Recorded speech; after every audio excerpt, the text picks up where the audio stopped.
Estimados amigos, testigos de Jehová y público en general. Hoy día quería tratar un asunto que tiene que ver con el año de 1914, como la fecha en que Jesús, según la Watchtower, vino por segunda vez y se sentó en su trono de gloria y fue supuestamente coronado como rey ese año, de 1914, y que Jesús vino en su parusía. La palabra griega que se muestra en Mateo 24:3, donde los discípulos de Jesús le preguntan a él: dinos, Señor Jesús, ¿qué señal habrá de tu presencia y del fin de este sistema de cosas? La palabra griega que se usa como presencia es parusía. La palabra griega es parusía. Y esta palabra griega parusía, muchos traductores, la gran mayoría de traductores de la Biblia, expertos, los peritos en el idioma griego, traducen esa palabra parusía como venida.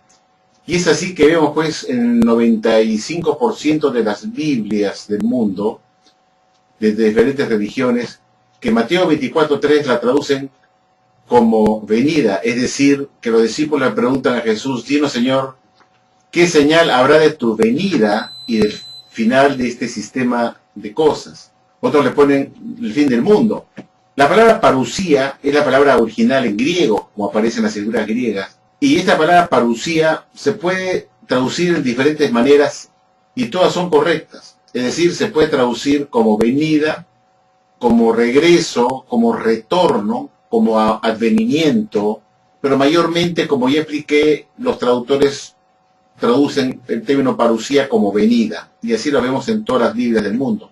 La Watchtower usa la otra alternativa, que es presencia, y por ahí uno que otro traductor de la Biblia también ha usado esa palabra en alguna oportunidad. Usa la palabra presencia. En algunas Biblias, muy pocas, casi el 1% de todas las traducciones del mundo, ponen la palabra presencia en vez de venida, como una alternativa. Otras ponen: dinos, Señor, ¿qué señal habrá de tu advenimiento? Otros ponen: dinos, Señor, ¿qué señal habrá de tu regreso o retorno? Pero la Watchtower escoge ese término presencia, puesto que es una de las posibilidades, poner presencia. Si se escoge presencia, esa presencia tiene que ser obviamente visible, como lo es venida, retorno de Jesús, regreso, advenimiento, etc. Se refiere a la venida de Jesús de forma visible. Y es curioso que Jesús da pues una serie de acontecimientos que llevarían lugar a la venida del Señor Jesús en esa nube del cielo. Es decir, que sucedería una serie de acontecimientos previos a la señal que le pidieron sus discípulos a Jesús: dinos, Señor, ¿qué señal habrá de tu venida? Resulta curioso pues que los discípulos de Jesús le preguntan en singular. Le preguntan: dinos, Señor, ¿qué señal habrá de tu venida? No le está preguntando: dinos, Señor, ¿qué señales habrán de tu venida? Los discípulos están interesados en una sola señal, y esa señal es justamente Jesús en la nube. Porque así como Jonás llegó a ser señal para los ninivitas, de la misma manera lo será también el Hijo del Hombre para esta generación. Lucas capítulo 11, verso 30. Viniendo con todo poder y gloria. Por eso dice Mateo 24:30, y entonces, después de la gran tribulación, y después de ese suceso extraordinario del sol, la luna y las estrellas, se verá la señal, dice, la señal, se verá la señal, le dice Jesús, del Hijo del Hombre viniendo en la nube del cielo con todo poder y gloria, y sus ángeles con él. Eso es después de la gran tribulación, después de ese suceso extraordinario en el sol, la luna y las estrellas, que está en Mateo 24:29, donde el sol será oscurecido, la luna no dará su luz, y las estrellas caerán del cielo, y los poderes de los cielos serán sacudidos. Inmediatamente después de este suceso extraordinario, se verá la señal. Esa es la señal singular que les preguntan los discípulos de Jesús: dinos, ¿qué señal habrá de tu venida? Y la señal era justamente esa, viendo a Jesús en la nube del cielo, viniendo con todo poder y gloria, y sus ángeles con él. Esa era la señal. Los discípulos le preguntan a Jesús: dinos, Señor, ¿qué señal habrá de tu venida? Y Jesús responde diciendo que sucederían una serie de eventos que llevarían a ver la señal que está en Mateo 24:30, que dice, y luego verán la señal del Hijo del Hombre viniendo del cielo. Jesús no le dice, bueno, les voy a dar una serie de señales previas o una señal compuesta. La Watchtower dice que esa palabra en singular que le preguntan los discípulos a Jesús, dinos qué señal a tu venida, se refería a una señal compuesta de diferentes señales, como que habrían guerras y terremotos por todas partes, que aparecían falsos profetas, que el amor de muchos se enfriaría, que aumentaría el desafuero y una serie de cosas que habla la Biblia, que aparecerían falsos cristos, y todos esos sucesos previos a la venida de Jesús, a través de esa señal de él mismo, dice, y luego verán la señal del Hijo del Hombre viniendo en la nube del cielo con todo poder y gloria. Jesús es la señal. Jesús es la señal. Jesús en la nube es la señal. Singular. Como lo fue Jonás con los ninivitas. La palabra entonces presencia tiene una connotación siempre visible, puesto que es equivalente a venida de Jesús visible. Y la sociedad reconoce en la Atalaya del 1 de enero de 1970 que la segunda parucía de Jesús es equivalente o es igual a la segunda venida de Jesús, tal como se lee en la Atalaya del 1 de enero de 1970, página 3. La sociedad dice que la palabra presencia es igual a venida, es decir, cuando se habla de la segunda presencia o parucía de Jesús, se está refiriendo a su segunda venida de Jesús. En eso no hay discusión. La Watchtower reconoce que la palabra presencia es igual a venida, es equivalente, lo dice en esa atalaya. En ese asunto no hay discrepancia. La Watchtower reconoce que la segunda parucía de Jesús ocurrió en el 14 es igual a su segunda venida de Jesús en 1914. La sociedad reconoció que Jesús vino en 1914. El punto de discrepancia está que la Watchtower considera que ese término parucía se refiere a una parucía invisible, y ahí está el grave problema.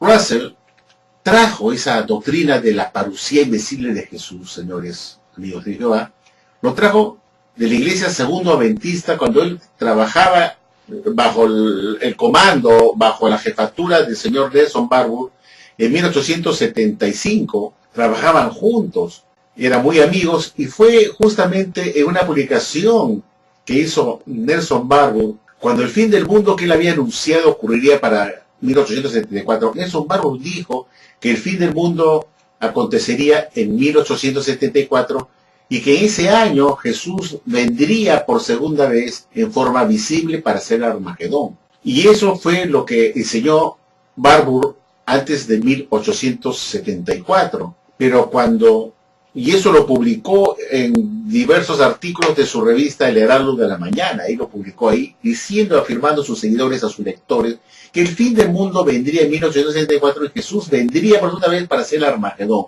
Y que ese suceso era un suceso visible, con los ojos carnales, literales, que se vería Jesús venir para hacer el Armagedón. Y eso lo publicó en su revista El Heraldo de la Mañana en 1872, 1870, 71, en 1873 inclusive, el año anterior a la fallida fecha, en 1973, el señor Nelson Barbour publica un artículo explicando que el señor William Miller, fundador de la Iglesia Adventista, había predicho el fin del mundo para 1843, y como no la pegó, no le ligó, la pasó para un año después, para 1844. Y cuando finalmente volvió a fallar por segunda vez, su iglesia se dividió y muchos lo dejaron, lo abandonaron, lo consideraron como un hombre que no estaba dirigido por Dios y que era un falso profeta en realidad. Entonces muchos se apartaron de él y formaron sus propios grupos adventistas, como la iglesia del Séptimo Día, la iglesia segundo adventista, la iglesia Agua y Vida, creo que se llamaba la otra iglesia adventista. Se fue ramificando pues el adventismo de Miller, cada uno se fue desilusionado y formó su grupo. Y entre ellos estaba Nelson Barbour, que formó su grupo de la Iglesia del Segundo Venimiento, dirigido por Nelson Barbour, el cual logró captar en sus filas en 1876 al señor Russell y a su grupo de estudiantes de la Biblia para que se incorporaran a trabajar con él en la Iglesia Segundo Adventista. Y así se incorporó Russell, ayudando a publicar como un editor auxiliar, un editor secundario después de Nelson Barbour, de su revista El Heraldo de la Mañana, para publicar todo lo que él había aprendido de ellos, de Barbour, de George Storrs, George Stetson, Joseph Saif, Jonas Wendell, y todos esos adventistas que lo indoctrinaron, que lo formaron en el pensamiento adventista. Y fue el señor Nelson Barbour que dijo que el señor Guillermo Miller se había equivocado por 30 años en su cálculo para el fin del mundo, que había pasado por alto 30 años, que fue el tiempo que Jesús estuvo en su desarrollo personal hasta el momento de su bautismo, tuvo 30 años, y ese tiempo no lo había calculado Guillermo Miller, esos 30 años de Jesús, cuando estuvo en el desierto, y hay un vacío en la Biblia de que estuvo haciendo Jesús, ¿no?, de la gran parte de su adultez, y que esos 30 años no lo había considerado en su cálculo el señor Miller, y que había una diferencia pues de 30 años, es decir, que el fin del mundo no ocurriría en 1844, no ocurrió en 1844 porque se había equivocado por 30 años, y que este fin del mundo ocurriría en 1874, adicionándole al año de 1844. 30 años más, diciendo que esa era la fecha correcta, que Miller casi la pega con la fecha del fin del mundo, pero no había calculado esos 30 años del periodo de Jesús, periodos de su bautismo. Esos 30 años debería descontarse de la fecha para llegar al año de 1874 como la fecha real del fin del mundo. Y así lo publicó en su revista La Hora de la Mañana, hasta que cuando llegó el año de 1874, la gente sus seguidores estaban en expectativa pues, de ver el fin del mundo, ¿no?, ver a Jesús venir por segunda vez con los ojos físicos. Y total, pasó 1974 y no vino Jesús. Y entonces Nelson Barbour quedó tan igual de falso profeta como lo fue Miller, y quedó también desilusionado él, y dejó desilusionado a todos sus seguidores. Y su tiraje de la revista El Heraldo de la Mañana bajó del 100%, bajó 80% menos de lectores. Se quedó con 20% de lectores fieles a él, pero perdió una gran cantidad de suscriptores a su revista de la Mañana, puesto que ya no querían en él. Lo vieron como otro falso profeta más. Pero como él no quiso quedar mal y se quedó desilusionado, unos de sus amigos adventistas que le ayudaban a publicar su revista El Heraldo de la Mañana, el señor H.W. Keith, le dice al señor Nelson Barbour que revisando el diaglotón enfático traducía la palabra parucía como presencia, y que esa palabra presencia podía tener una connotación también de una presencia invisible, y que la palabra presencia que está mencionado en Mateo 24, 3, en Mateo 24, 27, 37 y 39, y otros textos más de Mateo 24 que usan la palabra parucía, se referían a una parucía invisible, que la palabra parucía tenía la connotación de una presencia invisible. Entonces se le prendió el foquito, pues a Nelson Barbour le dijo, caramba, le dice a su asistente W.H. Keith, que después pasó a trabajar con el señor Russell cuando fundó la Sociedad Watchtower, para trabajar con él en la primera edición de la Atalaya de Sion. Entra como uno de los editores de la revista de Atalaya de Sion en 1979, pero también él decide abandonar y dejar atrás a su amigo Nelson Barbour, a su jefe, como lo hizo Russell, junto con otro señor John Patton, que también entró a la Watchtower. Apostataron los tres. Estos tres eran adventistas del Segundo Venimiento. Russell, Patton y Keith abandonan a Barbour y forman la ciudad Watchtower. Comienzan a publicar, la primera Atalaya de Sion en 1879, y aparecen ellos tres como uno de los 5 editores ayudantes de esta revista. Es decir, se jaló consigo a dos adventistas importantes que trabajaban para Nelson Barbour en su revista adventista. Y esos mismos adventistas, con sus conocimientos y su ideología y su mentalidad adventista, entraron a publicar a la Watchtower la primera tradición, por si acaso ustedes no lo sepan. El señor Keith, el señor Patton, dos segundos adventistas, junto con Russell, que también fue un segundo adventista, que forma su revista aparte a partir de 1879, en el mes de julio creo que fue, 1979, con su primera tradición, con la ayuda de estos señores adventistas, que el señor se los jaló, se los contrató con un mejor sueldo y por un mejor salario, se fueron a trabajar con Russell en la Watchtower, abandonando a Nelson Barbour por completo, dejándolo solo. Pero cuando no vino el fin, vamos a retroceder al punto de 1875, cuando no vino el fin, en 1874, Nelson Barbour estaba pues, todo pensativo, todo deprimido, ¿no? Porque había quedado como falso profeta más. Y su segundo asistente, de nombre, como ya dije, W.H. Keith, K-E-I-T-H, el señor Keith comienza a revisar el diaglotón enfático y ve que la palabra que usaba en Mateo 24, 13, Mateo 24, 27 y 37, usaban la palabra parucía, y que parucía tenía una connotación también de una presencia invisible.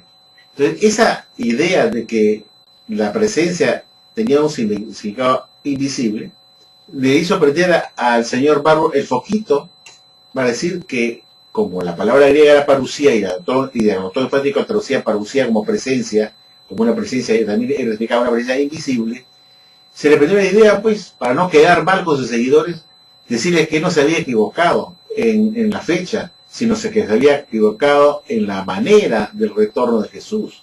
Y dijo que Jesús sí retornó en forma visible en 1874, y que esa era la fecha correcta, sino que se había equivocado solamente en la manera, no en la fecha estaba correcta, sino en la manera, que él había pensado que era una venida visible cuando era real una venida invisible.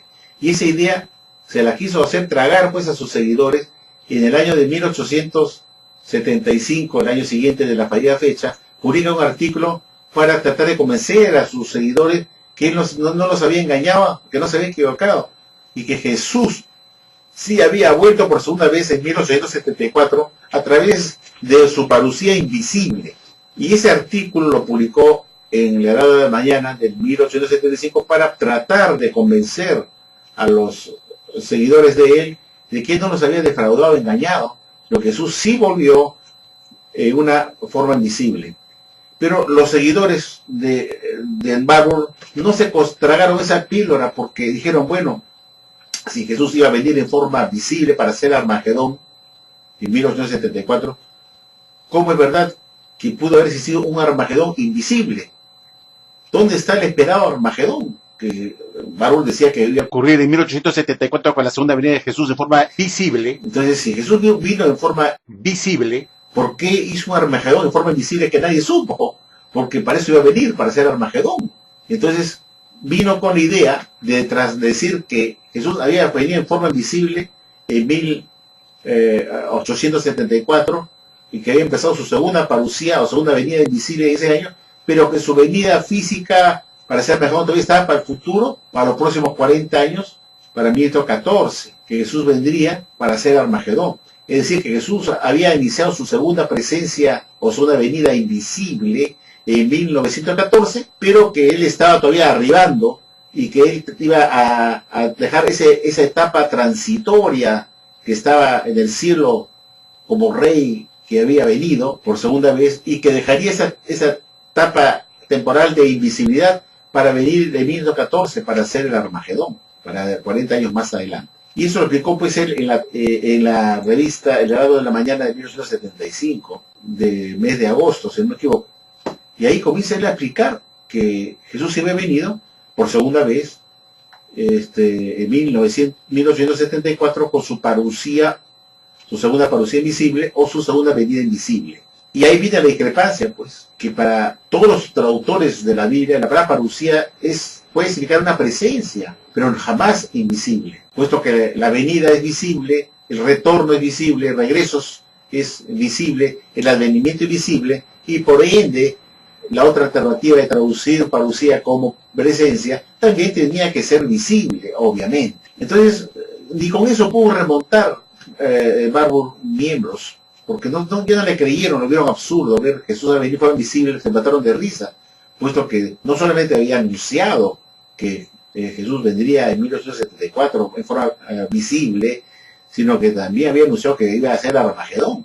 Entonces le preguntaron, pero ¿cómo puede haber un Armagedón invisible que nadie ha visto? Ya que Jesús vino en forma visible, entonces el Armagedón es invisible. ¿Cómo es eso? Entonces nada le quedó más que la brillante idea de decir, no, Jesús vino, inició su segunda venida invisible o por sí invisible en 1874, pero que dentro de 40 años más adelante, cuando terminaran los supuestos tiempos de los gentiles, para 14, Jesús vendría en el Armagedón para destruir a todos los gobiernos, hacerlos añicos como el vaso del alfarero, no dejar ningún gobierno mundano gobernando la tierra. Entonces, una vez que todos los gobiernos serían hechos añicos como el vaso del alfarero, y no existía ningún gobierno gentil en la tierra, Jesús tomaría su trono para recién ejercer su reino davídico restaurado. Pero primero tenía que venir Jesús y hacer añicos a los gobiernos, como el vaso del alfarero, y recién establecer su reino, a través de recogerse a todos los ungidos que estaban aún vivos en la tierra para formar todo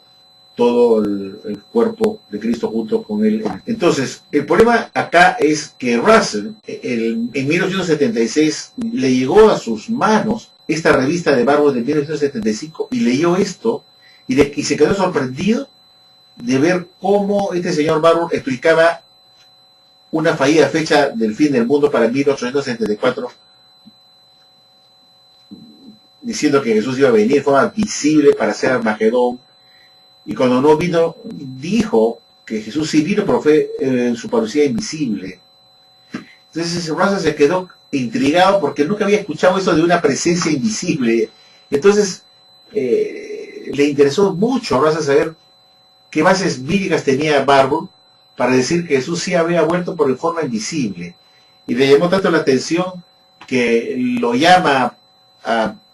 invita a Nelson Barbour, lo invita a que lo visita a Filadelfia, porque iba a viajar para allá para hacer unos negocios. Tenía que hacer unos negocios personales, porque un hombre rico tenía su negocio, quería encontrarse con él en Filadelfia, y le paga el pasaje y todos los viáticos, inclusive el alojamiento, para tener la oportunidad de conversar con él, y le dé evidencia de que efectivamente Jesús vino por segunda vez con su parucía o segunda venida invisible en 1874. Y después que lo invitara y el señor Barbour aceptara, vino a dar el encuentro al joven Russell. Russell era un hombre rico, un hombre que tenía mucho dinero, que no lo tenía Barbour. Y Barbour era un hombre que era mucho mayor que Russell, podía ser su padre. Entonces lo veía como un hijo. Era un hombre más viejo, pues más canchero, más experimentado. Y le explica a Russell esto de glotón enfático, que la palabra usada en Mateo 24, 27, 37 y 39, etcétera, significaba presencia invisible. No sé cómo logró convencernos que Russell se tragó la píldora, y ahí fue el comienzo de la desgracia, señores. Russell se tragó esa enseñanza de un adventista de segundo venimiento de la religión falsa, que luego la sociedad la consideró como un falso profeta más, como un líder falso, como lo fue Guillermo Miller, y otros líderes adventistas, como Elena G. de White, y otros más, que la UAS considera como falsos profetas, que lo incluyó también a Nelson Barbour, porque Nelson Barbour también falló con su profecía del fin del mundo. Pero Russell se tragó el cuento, y ahí empezó la desgracia, porque al tragarse ese cuento y él retirarse de Nelson Barbour en 1878, por discrepancias personales con respecto al arrebatamiento, Russell decidió dejarlo a Nelson Barbour y formar su propia revista de la Atalaya de Sion, llevándose consigo a dos colaboradores cercanos también de la revista del Heraldo de Mañana de Barbour. Les ofreció un mejor sueldo porque era muy rico, y dijo: vengas a trabajar conmigo a mi nueva revista que voy a fundar, que se va a llamar la Atalaya de Sion, el Heraldo de la Presencia de Cristo, que todos conocemos. Y por un mejor sueldo, pues abandonaron a Nelson Barbour ya no trabajaban con él en su revista, sino que se fueron a fundar la revista La Televisión en 1879 y comenzaron a introducir ahí todos los conocimientos que habían adquirido de Nelson Barbour, de George Storrs, Stetson, Thomas Wendell, Horace Wendell, Sykes, todos esos conocimientos de la formación que tenían ellos, de los adventistas más viejos que ellos, que habían recibido ese endoctrinamiento, la comenzó a pasar a la Watchtower, pues. Y esas enseñanzas que empieza a ponerse en la tarea de Sion, entre ellas este famoso El tiempo de los gentiles, que fue también otra invención del señor Nelson Barbour. Nelson Barbour fue el primero que acuñó el término el tiempo señalado de las naciones o el tiempo de los gentiles. No fue Russell. Fue Nelson Barbour que en la talla de 1875 que les he mencionado, también habló de del 607, de los 2520 años y el año de 1914, que era la combinación del tiempo señalado de las naciones o el tiempo de los gentiles. Ese término lo había ya usado por primera vez el señor Barbour, y lo publicó en su revista La Hora de la Mañana, que también sirvió para convencer a Russell no solamente de la segunda presencia de Jesús para 1874, sino que también le enseñó esta teoría de los 2520 años de Daniel capítulo 4 y del 607, que darían como resultado el fin del tiempo de los gentiles para el año de 1514. Y esa fue otra doctrina que se le enseñó Nelson Barbour a Russell, y Russell también la aceptó como cierta, que el fin del tiempo de los gentiles terminaría en 1514 con la venida de Jesús para hacer añicos los gobiernos de las naciones. En ese sentido, Barbour y Russell se pusieron de acuerdo, puesto que Russell aceptó esas enseñanzas, esas dos enseñanzas, como ya les dije, de la segunda presencia invisible de Jesús en 1934, como también en la doctrina del tiempo señalado de las naciones o el tiempo de los gentiles, que terminó supuestamente en 1914. Y entonces, cuando Russell entra a formar la Watchtower con sus dos ayudantes de la revista de La Hora de la Mañana de Barbour, dos editores que se fueron a trabajar con él, comenzaron a introducir todo lo que habían aprendido de Barbour, entre ellos a publicar en esa revista de televisión que la segunda venida de Jesús o la segunda presencia invisible de Jesús ya había ocurrido en 1874 y que Jesús vendría a ser embajador en 1914, y Russell comienza a publicitar el fin del mundo en 1914, diciendo que Jesús vendría en 1914 para hacer añicos a las naciones gentiles para luego establecer su reino. En 1914, él como rey establecer su reino en ese año, para inicio de su reino, una vez que todos los gobiernos gentiles sean hechos añicos, como el vaso del alfarero.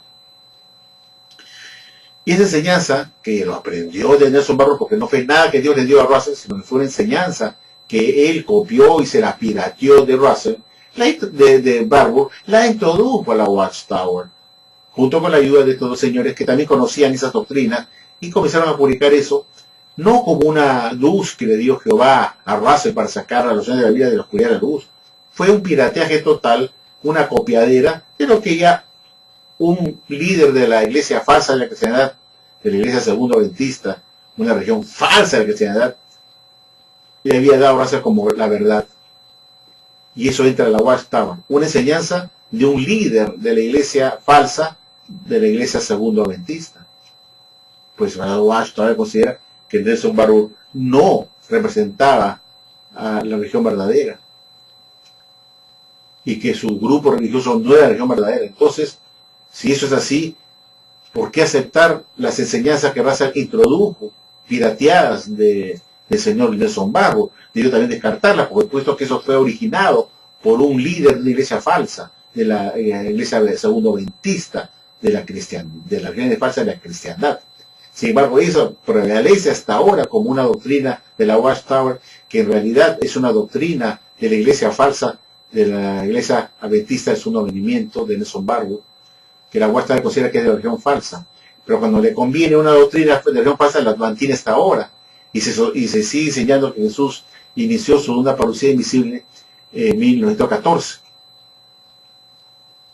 Y muchos ignoran que esa fecha jamás se conoció en 1914, ni en 1929, ni en 1930, que fue una enseñanza que fue recién puesta, en vigor por la Watchtower como la fecha correcta de 1914 y no 1874, a partir de 1943, cuando en forma oficial la Watchtower en el libro La verdad os hará libres, declara que en el cálculo de la cronología bíblica hubo un error de 100 años en el periodo de los jueces, y en este libro La verdad os hará libres, escrito en 1943, la Watchtower hace el cambio oficialmente de la segunda presencia de Jesús de 1874 a 1914. Es decir, que la Watchtower recién comienza a bombardear que la segunda presencia o venida de Jesús se inició en 1914, recién a partir de 1943 en adelante, cuando entra el señor Knorr a la presidencia, junto con el señor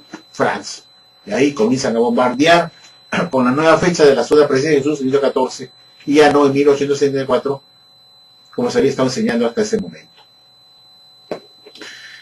Muchos testigos de Jehová ignoran también que la Watchtower entonces enseñó que Jesús inició su segunda venida invisible, su punto de invisible, no en 1914, sino en 1874. En este libro que se llama El Misterio Terminado, en la página 54, yo los voy a invitar a ustedes cuando tengan tiempo, o si ustedes quieren, yo les puedo enviar la hoja, la página 54, la puedo enviar tranquilamente en un correo, me dan su dirección, escriben a lavasori@hotmail.com, y yo les envío una fotocopia de esta página, señores, donde la Watchtower en 1917, cuando publica este libro, en esta página 54, se ve las palabras de Russell cuando comienza a contar, a relatar cómo él conoció a Nelson Barbour, cómo lo invitó a Filadelfia para que le explicara esto de la segunda presencia invisible de Jesús, y cómo lo convenció, porque él le comienza a explicar que sí, fue convencido de eso, que lo vio claro, pero vio claro que Jesús había iniciado su segunda presencia invisible en 1874, y no habla nada de 1914. Y acá lo dice en la página 54, cuando dice que lo invitó al señor Nelson Barbour, que estaba en Rochester, Nueva York, para que viniera a Filadelfia para tener un encuentro allá, para conversar sobre esto de la segunda presencia invisible de Jesús, ocurrida en 1874. No habla nada de 1914, sino 1874 como la fecha del retorno de la venida de Jesús, que sí había venido pero de forma invisible, por segunda vez. En esta página 54, la sociedad Watchtower reconoce, en esta página 54, en este libro Misterio Terminado, escrito en 1917, como pueden ver ustedes acá, Misterio Terminado, reconoce la Watchtower que la fecha de la venida de Jesús por segunda vez ocurrió en 1874, pero que lo hizo de forma invisible. Después, en 1943, la Watchtower cambia la fecha de 1874 a 1914 como la fecha de inicio de la segunda presencia o venida de Jesús. Antes no se conocía esa fecha como la fecha correcta de su venida. Ahora quiero llegar al punto importante, queridos amigos. Yo quiero leer con ustedes un texto bíblico que está en Filipenses, capítulo 2, versículo 12. Voy a sacar mis anteojos de lectura. Y en este texto de Filipenses 2:12, Pablo habla a los cristianos. Vamos a irnos a Filipenses 2:12. Es una epístola del apóstol Pablo que le escribe a los filipenses y les dice algo antes de partir. Dice: por tanto, amados míos, como siempre habéis obedecido, no como en mi presencia solamente, sino mucho más ahora en mi ausencia, ocupaos en vuestra salvación con temor y temblor. Vuelvo a repetir este texto bíblico. Como Pablo le habla a los filipenses, le dice: por lo tanto, amados míos, como siempre habéis obedecido, no como en mi presencia solamente, sino mucho más ahora en mi ausencia. Ocupaos, pues, en vuestra salvación con temor y temblor. Entonces, lo que está diciendo el apóstol Pablo es decirle a los filipenses que ellos han sido obedientes durante su presencia. Está hablando de su presencia visible. Y curiosamente la palabra presencia acá es parousia. Y dice, ya que me habéis obedecido durante mi estadía con ustedes, durante mi presencia visible, que me han visto, también hágalo, dice, durante mi ausencia, para que sirvan al Señor para su salvación con temor y temblor. Veamos las palabras griegas en la traducción interlineal del griego, que muestro a continuación para mostrarles que la palabra que se usa Pablo acá en su presencia de él visible, es parusía. Y no puede ser una presencia invisible, porque esto que le está diciendo, ya me voy a estar ausente, espero que ustedes, les dice, sean tan obedientes como han sido durante mi presencia acá con ustedes, como también lo hagan durante mi ausencia, cuando no esté yo presente con ustedes, no me vean. Entonces no puede estar presente por un visible, pues, porque lo vieron, lo obedecieron, lo escucharon. Entonces la palabra que se usa acá también es parusía. Y parusía acá implica, cuando Pablo está hablando, que él estaba presente con sus cristianos de filipenses. Y le está exhortando que también ahora que él va a estar ausente, sean igual de obedientes que cuando él estuvo presente con ellos en ese momento. Curioso, veamos qué dice la traducción interlineal del griego, por favor. Aquí pueden observar, amigos, la traducción interlineal. Aquí pueden ver la traducción interlineal en griego del texto de Filipenses capítulo 2, versículo 12, que se lee como sigue. Observen ustedes lo que dice este texto bíblico, como el apóstol Pablo les escribe a los filipenses como sigue. Por consiguiente, amados míos, tal como siempre han obedecido, no como en la presencia mía,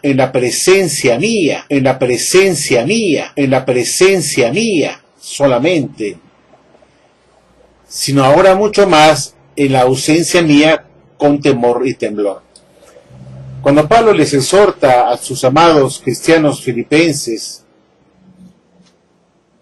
que siempre le obedecieron a Pablo, le dice acá, tal como siempre me han obedecido en mi presencia o en la presencia mía, O parousia mou, en lenguaje griego, y les dice que no solo sea durante su presencia, sino también ahora mucho más en mi ausencia, dice Pablo, con temor y temblor. Pablo está exhortando a los filipenses que tal como lo habían obedecido a él en su presencia, y usa la palabra presencia acá, y vemos arriba que la palabra griega de presencia es parusía. Los discípulos de Filipenses habían sido obedientes a Pablo, habiéndolo obedecido durante su presencia. Esa presencia pues era cuando estaba visible con ellos. con su parusía visible.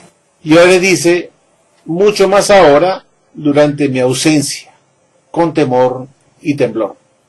¿Cómo podría ser parusía acá, una parusía invisible del apóstol Pablo, si él estaba hablando a los filipenses que sean obedientes durante su ausencia, tal como han sido ellos obedientes durante su presencia, parusía, cuando estuvo con ellos cerca visiblemente? Vuelvo a repetir, y dice, por consiguiente, amados míos, tal como siempre han obedecido, no como en la presencia mía solamente, o sea, no solamente cuando yo estoy presente visiblemente con ustedes, sino ahora mucho más, en mi ausencia, con temor y temblor. Qué interesante, ¿verdad? Entonces la palabra parusía no solamente significa venida o presencia visible, sino también significa durante su permanencia o su venida o su visita que hizo a los filipenses de forma visible, el cual lo obedecieron, dice acá, muy bien, y le está exhortando que ahora también durante esa ausencia, cuando ya no esté presente con ellos visiblemente, o sea, en su apausía, que es la palabra griega de ausencia, también nos sigan obedeciendo con temor y temblor. Entonces, como vemos, la palabra parusía siempre tiene la connotación de presencia visible, y no como los testigos de Jehová pretenden, diciendo que la parucía es invisible siempre. Y para eso sacan el texto de Mateo 24:3, donde los discípulos le preguntan a Jesús: dinos, Jesús, ¿cuál será la señal de tu parucía, de tu presencia, y el fin del sistema de cosas? Y la Watchtower dice que esa presencia se refería a una presencia invisible de él. Cuando los traductores traducen Mateo 24:3, la palabra parucía lo traducen siempre como venida. Venida, retorno, regreso, advenimiento, tu advenimiento. Son sinónimos. Siempre son venida, retorno, presencia también es una alternativa. Algunos que otro lo traduce como presencia, la palabra parucía, pero siempre esa presencia es visible. No están pensando en una presencia invisible. Entonces, cuando Mateo 24:3 le preguntan a los discípulos a Jesús: dinos, Señor, ¿cuál será la señal de tu parucía, o tu venida, o tu presencia visible? Se queda demostrado, pues, que nunca pensaron en una presencia invisible, o una venida invisible. Nunca pensaron en una venida o presencia invisible, sino todo lo contrario, en una venida, en un retorno, en un regreso, que son sinónimos, o una presencia, todas visibles. Prueba de ello es que acá en el texto de Filipenses capítulo 2, versículo 12, usan también la palabra parucía acá, texto de Filipenses 2:12, cuando Pablo les dice: por consiguiente, amados míos, tal como siempre han obedecido, no como en la ausencia, no como en la presencia mía solamente, sino ahora mucho más en la ausencia mía con temor y temblor. Interesante, ¿verdad? Acá la palabra parucía obviamente no significa una presencia invisible del apóstol Pablo, sino a su presencia visible cuando lo estaban viendo y lo obedecían, y les exhorta que sigan obedeciéndolo durante esta ausencia, puesto que tendría que irse y partir. Entonces dice, pues, durante mi ausencia también, y la palabra de ausencia es apousía, y lo vemos acá. Entonces, ¿cómo el apóstol Pablo podría estar presente invisiblemente y lo hayan obedecido durante su presencia invisible, cuando le está diciendo que también lo sigan obedeciendo durante su ausencia, cuando ya no esté más y no lo vean? ¿No es cierto? Entonces la palabra parucía significa presencia visible, puesto que lo estaban viendo a Pablo durante su presencia visible, lo habían obedecido muy bien, y ahora les exhorta que ahora que se va, durante su ausencia, lo sigan obedeciendo con temor y temblor. Bueno, como han visto, siempre la palabra parucía significa presencia visible. Y lo vemos que se usa acá en las escrituras griegas, en Filipenses, usa la palabra, pues, como presencia visible.